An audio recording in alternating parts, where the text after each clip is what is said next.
मदारिस की रजिस्ट्रेशन और इस्लाहात से मुतल्लिक अहम इजलास, मुल्क भर से हर मकबा फ़िक्र के जयद उलमा इकराम की शिरकत। मदारिस रजिस्ट्रेशन और इस्लाहात के हवाले से मुफस्सल मुशावरत। अल्लामा ताहिर अशरफी ने अपने खिताब में कहा कि खुदा का वास्ता है मदरसे के प्लेटफॉर्म पर सियासत न करें, हम मदारिस के साथ किसी को खेले नहीं देंगे। बैरूनी एजेंडे का खौफ हर वक्त तारी किया जाता है। मदारिस में पढ़ने वाले तुलबा की तादाद 30 लाख है। कैसे मुमकिन है कि मदरसे के मामले पर हम समझौता करें? मदारिस वाले कमज़ोर हैं और ना मदारिस में पढ़ने वाले। कोई मदरसा दहशतगर्दी या इंतहा पसंदी में मुलव्वस है तो बताएं, हम खुद ताला लगाएंगे। मौलाना अब्दुल खबीर आज़ाद ने कहा, हम सब मदारिस के चौकीदार हैं। डीजी मजहबी तालीम मेजर जनरल रिटायर्ड गुलाम कमर ने कहा, मुल्क की तारीख में मदारिस का अहम किरदार है। मदारिस को कौमी धारे में लाना है और तालीमी निज़ाम को सपोर्ट करना है।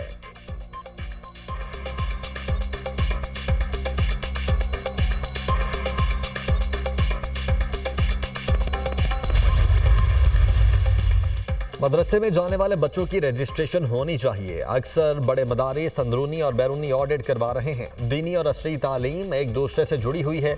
हम क्यों अपने दीनी मामलात को मदारिस तक महदूद रखना चाहते हैं? खुरम नवाज गंडापुर का इजलास से खिताब।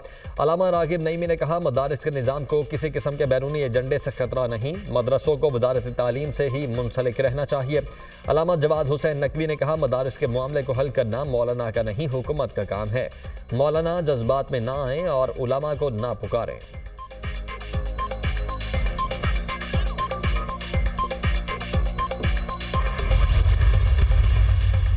मदरसे और जामियात के तुलबा को एक छतरी के नीचे लाना है। मदारिस को कौमी धारे में लाने के लिए मुशावरत से फैसला किया गया। मदारिस के साथ जुड़ी मनफी चीज़ों का खात्मा करेंगे। वजारत तालीम ही हायर एजुकेशन को रेगुलेट करती है। वज़ीर इत्तलात अता तारर का खिताब। वफाकी वज़ीर खालिद मकबूल सिद्दीकी ने कहा, सियासत के दबाव में नहीं आएंगे, ये कौमी फैसला है।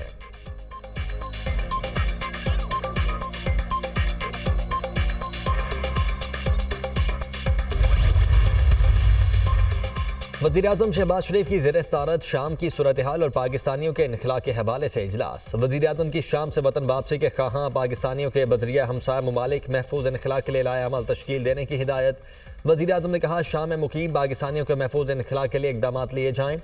पाकिस्तानियों के जान माल की हिफाजत हमारी अवलीन तरजीह है। इस मकसद के लिए तमाम वसाइल को बरूए कार लाया जाए।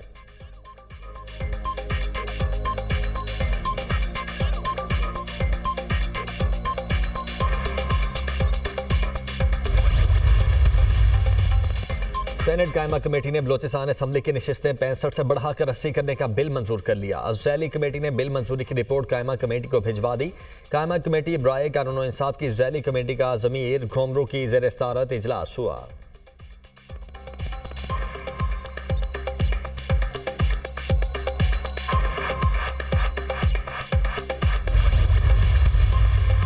जुडिशल कमीशन का 14 दिसंबर को होने वाला इजलास 21 दिसंबर तक मौखर। चीफ जस्टिस याहिया अफरीदी ने लाहौर और बलोचिस्तान में जजेस की तकर्रुरी के लिए जुडिशल कमीशन का इजलास तलब किया था। 21 दिसंबर को चारों सूबों की हाई कोर्ट्स में जजेस के तकर्रुर से मुतालिक मामला ज़ेरे गौर आएगा।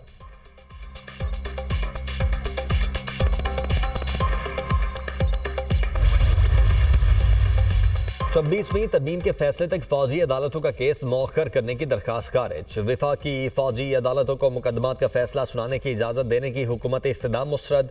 अदालत ने साबिक चीफ जस्टिस जवाद एस खाजा को 20,000 रुपये जुर्माना कर दिया। सुप्रीम कोर्ट में फौजी अदालतों में सिविलियन ट्रायल के फैसले के खिलाफ इंट्रा कोर्ट अपीलों पर समाअत। ये कहना गलत है कि सिविलियन का मिलिट्री कोर्ट्स में ट्रायल नहीं हो सकता। आर्मी एक्ट मुसल्लह अफवाज के साथ काम करने वाली प्राइवेट कंपनीज के मुलाजमीन पर भी लागू है।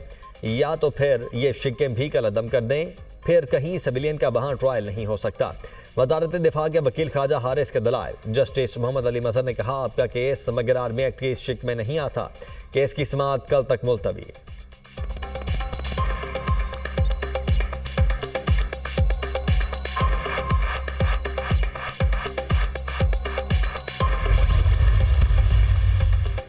सुप्रीम कोर्ट ने आदिल बाज़ई को डी सीट करने का इलेक्शन कमीशन का फैसला मुअत्तल कर दिया। दौरान समाअत आदिल बाज़ई के वकील तैमूर असलम का मखसूस नशिस्तों से मुतल्लिक फैसले का हवाला। क्या वाकई मखसूस नशिस्तों के फैसले पर इन्हिसार करना चाहते हैं? जस्टिस मंसूर अली शाह का मुस्कुराते हुए तैमूर असलम से मुकालमा। जस्टिस अकील अब्बासी ने कहा, अब तो वो कहते हैं तरमीम भी आ चुकी है। सुप्रीम कोर्ट ने इलेक्शन कमीशन समेत फरीकैन को नोटिस जारी कर दिया। समाअत 12 दिसंबर तक मुलतवी।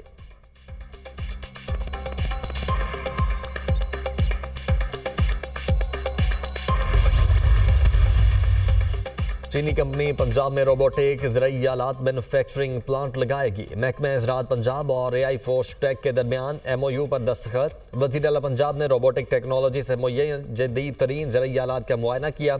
वज़ीर आला मरियम नवाज की blue tech clean air alliance के चेयरमैन जी होंग शेंग से मुलाकात। मौसमियाती तब्दीली के सदेबाब के लिए हुकूमत इकदाम से आगाह किया। चीनी हुकाम ने मौसमियाती और फ़ज़ाई आलूदगी के खात्मे के लिए हुकूमत पंजाब की काविशों को सराहा। महकमा माहौलियात हुकूमत पंजाब और blue tech clean air alliance के दरमियान MOU पर दस्तखत। Blue tech clean air alliance Punjab में माहौलियाती बेहतरी के लिए इश्तराक कार करेगी, जबकि वज़ीर आला मरियम नवाज की हाइजिया मेडिकल टेक्नोलॉजी आमद। मेडिकल टेक्नोलॉजी के सदर डॉक्टर लियो फॉलियांग से मुलाकात। MOU पर दस्तखत। मरियम नवाज ने कैंसर के इलाज के लिए चीन में राइज तरीक़ाकार का जायजा लिया। चीनी हुकाम की नवाज शरीफ कैंसर हॉस्पिटल के लिए प्रोफेशनल मुआवनत की यकीन दहानी। वज़ीर आला पंजाब मरियम नवाज का शीजीतान हॉस्पिटल का भी दौरा। चीनी हेल्थ सिस्टम में इजहार दिलचस्पी।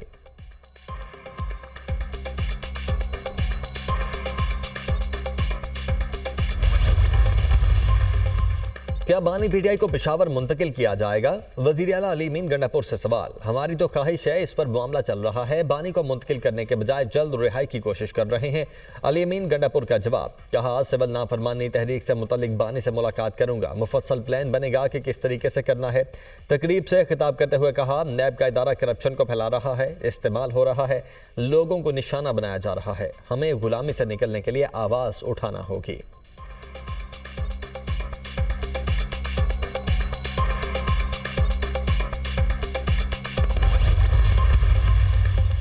बानी PTI गैर मुल्की एजेंडे पर चल रहे हैं। टारगेट पाकिस्तान है। धरने की कॉल हुकूमत का नहीं, आवाम का नुकसान है।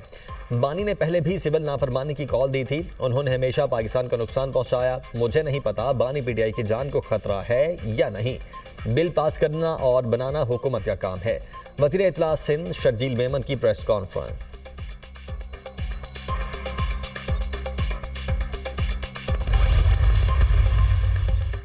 पाकिस्तान स्टॉक मार्केट में नया रिकॉर्ड कायम। 100 इंडेक्स पहली बार 1,10,000 पॉइंट्स की सतह उबूर कर गया। ट्रेडिंग के दौरान इंडेक्स में 1200 से जायद पॉइंट्स का इजाफा। स्टॉक मार्केट 1,09,970 पॉइंट्स पर बंद।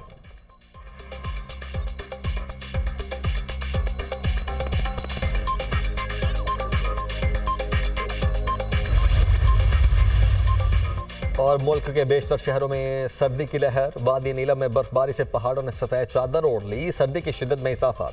दर्जा हरारत -6 रिकॉर्ड। आज़ाद कश्मीर के बलाई इलाकों में हल्की बर्फबारी। मुजफ्फराबाद के इलाके, चोंटर, सुरगन और जागरान के बलाई इलाकों में भी सफेद मोती बिखरने लगे।